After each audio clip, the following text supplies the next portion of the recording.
Welcome to highlights of stage 20 of the Vuelta A Espana destination, the Bola del Mundo, the final mountain stage, and so much up for grabs. Can Jonas Vingegaard hold on to his red jersey over a brutal course, 4,200 meters of elevation, but relatively relaxed at the start, but things were soon going to change. Let's have a look at the routes.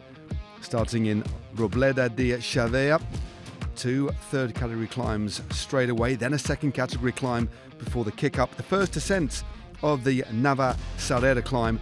Then we approach it from the different direction, heading up the Bola del Mundo. Well, a big breakaway went early on, very high speeds from the off. Eddie Dunbar at the front there, Mikel Landa also in this group, Giulio Ciccone also there, but the gap wasn't too much over the peloton, never went above 2 minutes, and it was UAE Team Emirates who were keeping the chains very tight.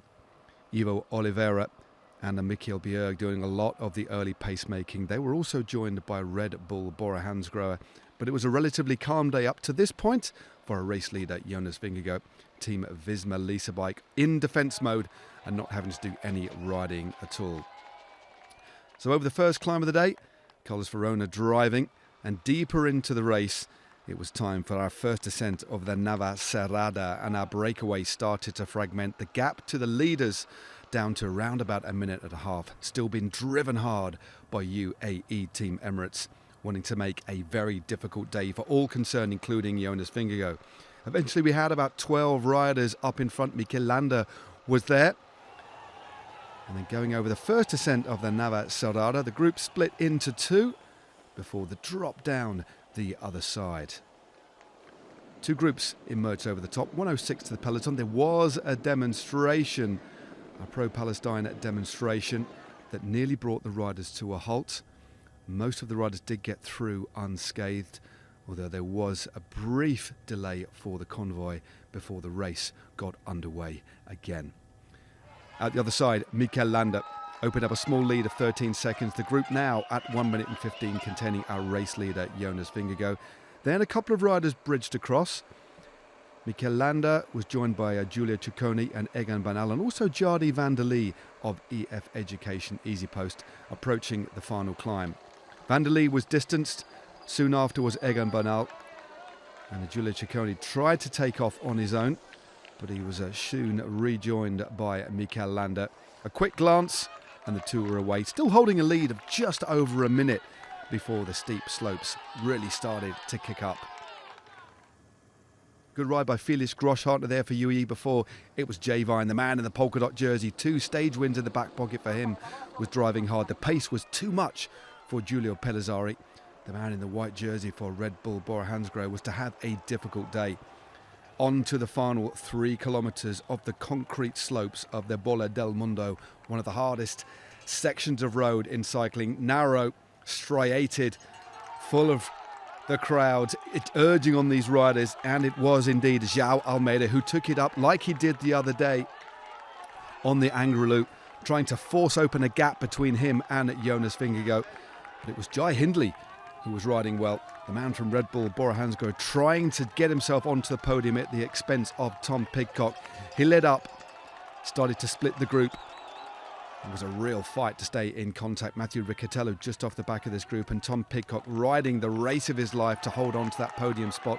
But still, the Australian pressed hard on the double-digit gradients, and then with about 1.2 kilometres to go, it was Jonas Vingegaard with a seated effort, an explosive turn of speed into the hairpin that took him clear of everybody else, showing what a champion he really is. 2 stage wins already in the bag. A difficult couple of days, but now back to his best as he ripped up these steep slopes, soon opening up and a significant gap on the riders behind. Tom Pidcock still trying to stay in control there.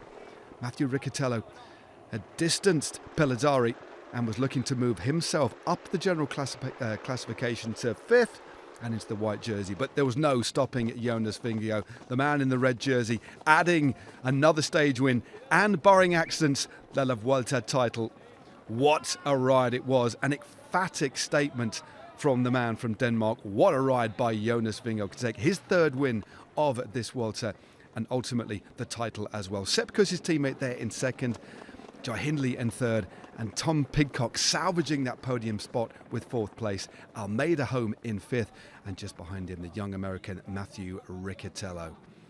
So, job done for Jonas Vingegaard. What a race it has been, and look at what it means to him. Punching the air with delight, a cathartic release of joy. He adds the Vuelta to his 2 titles at the Tour de France. So confirmation of the stage. Jonas Vingegaard takes the win ahead of his teammate Sepp Kuss. Then we have Hindley, Pidcock, Almeida, Riccitello, Vine, Ciccone, Lesurf and Pickering. It means a lot to me. It's the first Vuelta for me, and it's the first Grand Tour for me in 2 years. So yeah, to come back also from everything that I've went through in the last few years is actually really nice for me, and nice that I can be here and I can show that I'm really still on a really high level. Oh, for sure I will remember the fight I've had with Joao. He's a super strong rider, and he showed it here as well. He really put me on the limit sometimes. So yeah, it's been a really nice fight actually, and I enjoyed it. Well, big smile on the face of Jonas Vingegaard there, and that's confirmation. One more day in Madrid. Vingegaard extends his lead over Joao Almeida to 1:16, and Tom Pidcock solid there in the 3rd place. So one more day, one more red jersey, and the title will be his. No wonder he looks relaxed. No wonder he looks happy. So the other classifications then. Jay Vine secures the King of the Mountains, 61 points to Jonas Vingegaard's 56 points.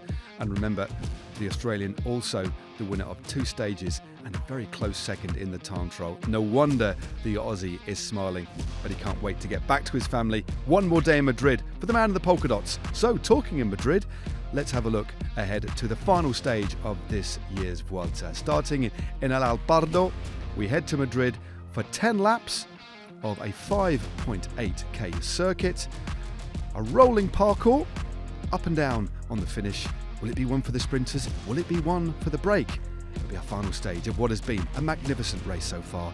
Do not miss it.